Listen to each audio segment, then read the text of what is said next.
Since when did so-called Black history become about you, white people? What I mean by that, you're asking us to talk about history, the history of the South. This is in Georgia. They murdered people, they lynched people, they raped people. They took babies from their mothers and sold them as property. Don't you dare do that. I'm so sick of African Americans being called violent when the world's worst violence was done to them, not by them, to them, not by them. For God's sake. That's why they don't want to teach American history in public schools. That's why there's been a strong orchestrated effort to prevent the teaching of anything that you just mentioned right now. I don't want to... Thank you for speaking on it. Thanking you for shedding new light, I guess. Thank you for bringing it to the audiences that we, as the people who have endured, have not been able to reach. Thank you. But at the end of the day, we don't need more talking points. We don't need more what appears to be compassionate interviews where you voice your opinion about not liking to talk about it. We have had to deal with it, and we're still dealing with it today from people that look like you. And I am not confused. I understand that you guys have played both the hand of the Savior and the hand of the devil. I understand the true intentions of the institutions, whether political, well, it's all political. I understand the true intentions. I understand that any institution that has been set up on any piece of land is designed to do nothing more than facilitate the interest of the person or people who have set up the institution. This does not make me feel good. This does not make me feel that white people understand the struggles and hardships of so-called Black people, who are the indigenous people, who are the original people of not only this land, but of this planet. However, there is a lot of red tape. There are a lot of people who are propagating misinformation that will and is designed to confuse you. I am not one of those individuals. You are not trying to get rid of this so-called Black history in schooling institutions because you want us to become better people. You're doing it for your own sanity. You're doing it because it bothers you to know that your ancestors and the things that you have, they'll say earned, you'll convince the world that you pull yourself up by your bootstraps and did it all on your own, but you're not standing in those boots on your own land. You're standing on somebody else's land. You're not standing on your historical accomplishments. You're standing on conquest. You're standing on bodies. You're standing on spirits. You're standing on holy grounds that didn't and still don't belong to you. But you'll argue with me about that. You'll argue with any what you have turned to be scholars who know that you're lying. You're not doing it for the benefit of the people who had to endure all of the crazy antics, all of the wars that were pointless, all of the destruction. We had to actually endure that. I have had conversations with my father and grandmother about what they had to endure and what their parents had to endure, and they remember hearing stories about what their grandparents had to endure. And you're sitting here on this show or panel, and you're compassionate and you appear to be about what we had to endure and are still going through today. I think that this is more of a slap in the face than anything, because I can stand here all day and talk to you about it, but I have to go out into my community and try to convince my people that it's not okay to kill one another. I have to go out into my community and convince my youth that it's okay to pick up a book or be considered intelligent without the ridicule of the ones who have succumbed to the institution known as the educational system. I have to do that work. You, on the other hand, get the privilege of sitting on or standing on stage talking about how it bothers you when you have not endured. That bothers me.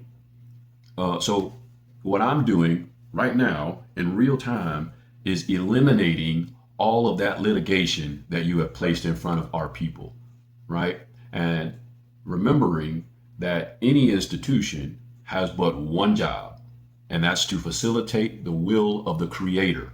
That's it. So when we talk about education, the indigenous people of the land did not choose this type of structured system to educate our youth. We did it, right, via word of mouth. And then we evolved and started writing it down so that we can pass this information on to the generations that would come after us. You guys structured the educational system in this manner because it allowed you to control what we received and or thought was education. Today, we're disputing the fact that the educational system is not designed to educate you. And if you go and read the Board of Education philosophy on education, you will see that. It's online. You can literally type the Board of Education's philosophy on education, and you will see that they're not trying to create scientists. They're not trying to create men or women of letters. They're not trying to create real musicians.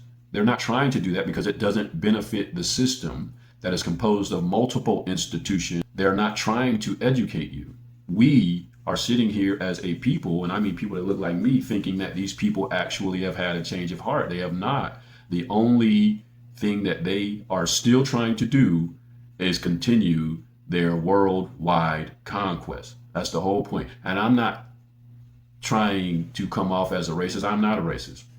I'm speaking facts. I know some of you will jump in the comments and start to make little clips of this video saying that I'm a racist. I'm not a racist. I don't have a problem with the Caucasian or what they call white people. I don't have a problem with Mexicans. I don't have a problem with anybody. But everybody has a problem with us. And I can't seem to understand it outside of the fact that when you came to America and you saw the gold draped around the necks of what you would call kings, but we didn't call them kings. They were just regular people who had an idea and they implemented it and it worked. You know, when you went to Egypt, when you went to what they're calling Mecca, when you went to South America, when you went to different places around the world, and you gazed upon the glory that was what you call black people, you were upset because you had come from such horrific conditions. And I can understand that, but what gives you the right to take what we have created and then tell us we're nothing? We have done nothing historically worth mentioning. And then 500 years later, we're here, where you can sit on a panel or on a talk show and discuss your disdain for what your ancestors have done while doing absolutely nothing to correct the problem. So this is a slap in the face. This is not helping. You want to help? Give us back what is ours and leave, and we will be fine. Contrary to popular belief, we can survive without you. We did it for 76 trillion years. Yeah, we did that. Right? There are documents that will put us contemporary with dinosaurs. Yeah, you can research this. There are artifacts that are hidden on one end of the Grand Canyon that is inaccessible because it's dangerous. This is a lie. It's hidden in plain sight. And we're done playing your game. It is over. Go home. It's okay. You can live there now. We have developed it. We know your game. You wait until the Negro, what you call the Negro, develops the land or creates livable conditions, and then you move in, destroy the Negro, and say that you did that. Go home. We don't want nor do we need you. And this is not me being hateful. I don't hate you guys, man. I know plenty of white people that are awesome.